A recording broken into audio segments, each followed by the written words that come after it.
Hello नमस्कार, welcome आपके अपने YouTube channel learn India classes पर। हम जूनियर अकाउंटेंट में व्यवसाय अध्ययन यानी कि बीओ के बारे में पढ़ रहे हैं। इसमें हमारा आज का टॉपिक है समन्वय। समन्वय क्या होता है और समन्वय का क्या अर्थ है और समन्वय की क्या परिभाषाएं हैं और उसकी विशेषताओं के बारे में हम अपने आज की कक्षा में बात करेंगे। तो सबसे पहले है समन्वय। समन्वय का परिचय क्या है, समन्वय क्या है। जो आज का जो युग है, वर्तमान में श्रम विभाजन एवं विशिष्टीकरण का युग है। वर्तमान का जो युग है वह श्रम विभाजन एवं विशिष्टीकरण का युग है। इसमें कोई भी व्यक्ति हो, कोई भी संस्था या कोई भी प्रबंधक हो, वह किसी भी कार्य को अधिक कुशलता से और न्यूनतम लागत पर करवाना चाहता है। तो किसी भी कार्य को अधिकतम कुशलता व न्यूनतम लागत पर करवाने के लिए जब संस्था में कर्मचारियों की नियुक्ति की जाती है और उनमें एक रूपता स्थापित की जाती है, उसमें समरूपता स्थापित की जाती है, उसे समन्वय कहा जाता है। तो कर्मचारियों में किसी भी संस्था में प्रबंधक के द्वारा अधिक उच्च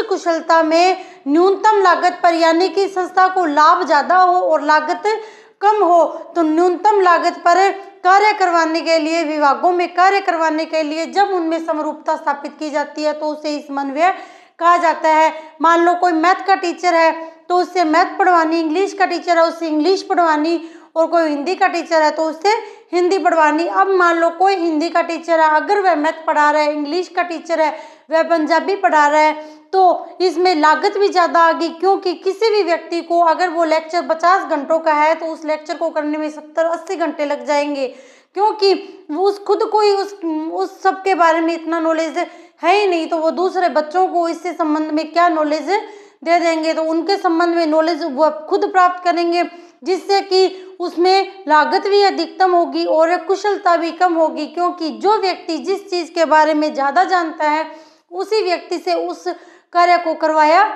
जाता है। और उस कार्य को करवाने के लिए जो समरूपता स्थापित की जाती है व्यक्तियों के मध्य या कर्मचारियों के मध्य, जो समरूपता स्थापित की जाती है उसे समन्वय कहा जाता है। ये है समन्वय का परिचय। इसके बाद समन्वय का अर्थ। किसी भी संस्था में कार्यरत कर्मचारियों कार्यरत विभिन्न क्रियाओं, किसी भी संस्था में कार्यरत विभिन्न क्रियाएं जो कि विभागों में, उप विभागों में या फिर अन्य क्षेत्रों में व्यक्तियों के द्वारा की जाती है, तो उनके मध्य जो सामंजस्य स्थापित किया जाता है उसे समन्वय कहा जाता है। तो किसी भी समन्वय वह प्रक्रिया है जो कि किसी भी संस्था के कर्मचारियों, किसी भी संस्था के विभागों, उप विभागों में आपस में तालमेल स्थापित करने के लिए, संस्था के विभागों और उप विभागों में तालमेल स्थापित करने के लिए अगर कोई क्रिया की जाती है तो उसे समन्वय कहा जाता है। ये हो गया समन्वय का अर्थ। इसके बाद है समन्वय की परिभाषाएं।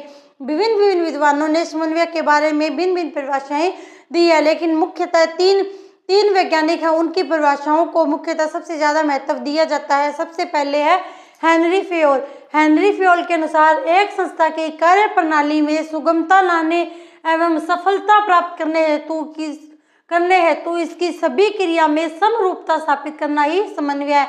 हेनरी फ्योल क्या कहता है कि एक संस्था की जो कार्य प्रणाली जो होती है उसमें सुगमता लाने, यानी कि कार्य प्रणाली को सरल बनाने और उसमें सफलता प्राप्त करने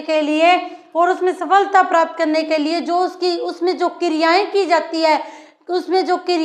है यानी कि नियोजन समन्वय, निर्देशन, नियंत्रण इत्यादि क्रियाएं जो की जाती है, उनमें समरूपता स्थापित करने के लिए जो क्रिया की जाती है उसे ही समन्वय कहा जाता है।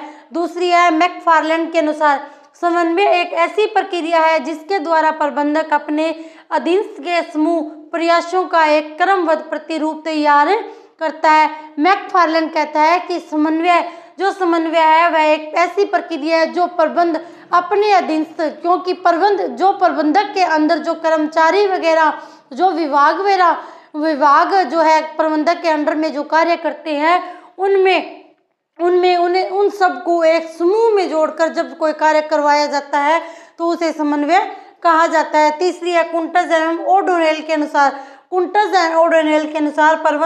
समन्वय जो है वह प्रबंध का सार तत्व होता है, यानी कि अगर जो प्रबंधक का कार्य है उसी समय, जैसे किसी भी संस्था में प्रबंध का कार्य करना है तो उस संस्था में समन्वय करना सबसे ज़्यादा आवश्यक हो सकता है। तो कुंटज एंड ओडोनेल के अनुसार समन्वय जो है वह प्रबंध का सार तत्व है, जिसे समूह के लक्ष्यों की प्राप्ति के लिए व्यक्तिगत प्रयासों में एक रूपता लाने के लिए किया जाता है।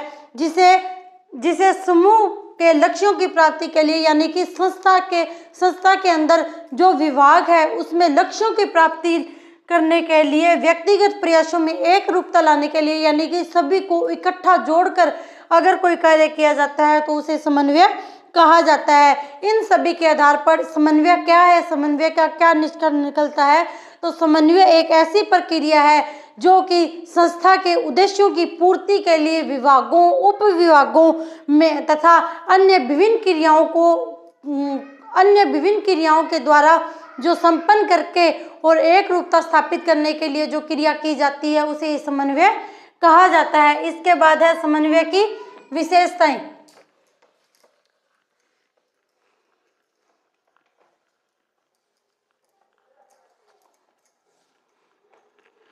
समन्वय की विशेषताएं।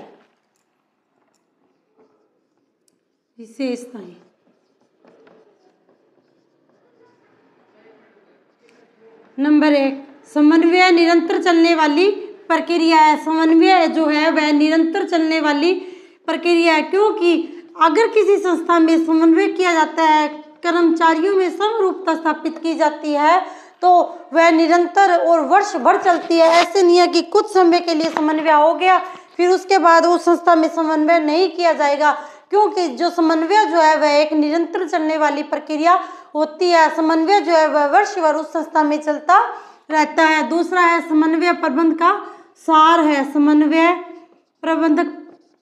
प्रबंधक का सार है। किसी भी संस्था में कार्य करने के लिए जब उस संस्था में प्रबंध किया जाता है तो जो संस्था में प्रबंध किया जाता है तो उस प्रबंध को करने के लिए सबसे पहले समन्वय की आवश्यकता होती है। इसके बाद है समन्वय सार्वभौमिक प्रक्रिया है। समन्वय जो है वह एक सार्वभौमिक प्रक्रिया। समन्वय जो है वह एक सार्वभौमिक प्रक्रिया है, क्योंकि कोई भी संस्था हो, सभी प्रकार की संस्थाओं में समन्वय किया जाता है और समन्वय जो है वह सभी स्तरों पर भी किया जाता है। समन्वय संयोग से भिन्न होता है। समन्वय संयोग से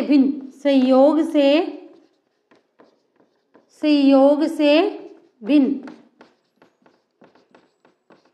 समन्वय जो होता है वह सहयोग से भिन्न होता है। सहयोग अलग होता है, समन्वय अलग होता है। जैसे मान लो कोई कर्मचारी है, वह एक कार्य कर रहा है, अगर दूसरा कर्मचारी उस कार्य को करने के लिए अगर थोड़ा बहुत सहयोग कर देता है लेकिन उसके बदले में वह कोई भी धनराशि प्राप्त नहीं करता है तो वो होती है सहयोग की भावना। तो अगर उसमें सहयोग की भावना होती है तो वह समन्वय नहीं कहलाता है। समन्वय के अंतर्गत सभी कर्मचारियों में समरूपता स्थापित की जाती है।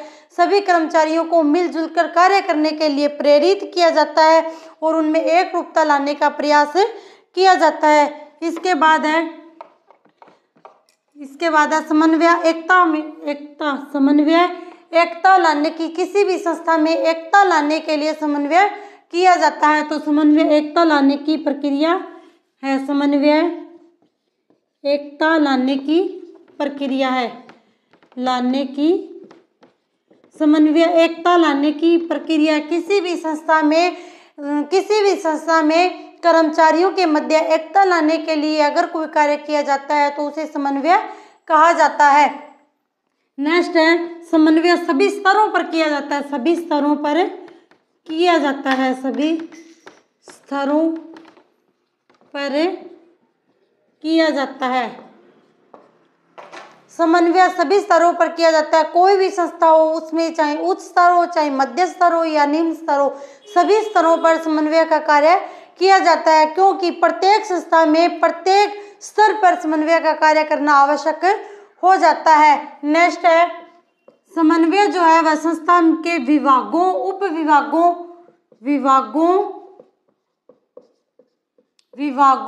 विभागों में कार्यरत कर्मचारियों में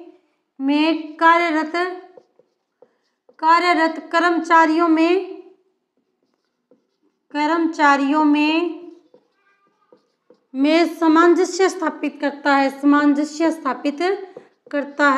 सामंजस्य स्थापित करता है। तो जो समन्वय जो है वह विभागों, उप विभागों में कार्य करने वाले जो कर्मचारी जो होती हैं, उसमें कार्य करने वाले जो व्यक्ति होते हैं, उन सभी में एक रूपता स्थापित करने के लिए, उन सभी में समरूपता स्थापित करने के लिए यह कार्य किया जाता है। समन्वय जो है वह प्रबंधकीय दायित्व है। प्रबंधकीय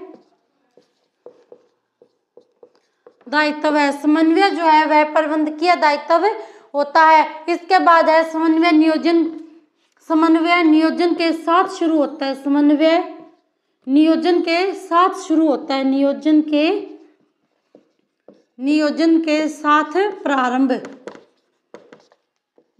के साथ प्रारंभ। किसी भी संस्था में अगर किसी कार्य को करने के लिए कोई योजना बनाई जाती है, तो उस योजना को बनाने के साथ ही समन्वय का कार्य भी शुरू हो जाता है। तो समन्वय की विशेषताएं हैं। समन्वय निरंतर चलने वाली प्रक्रिया है, यह वर्ष भर चलती रहती है। समन्वय जो है वह प्रबंध का सार है।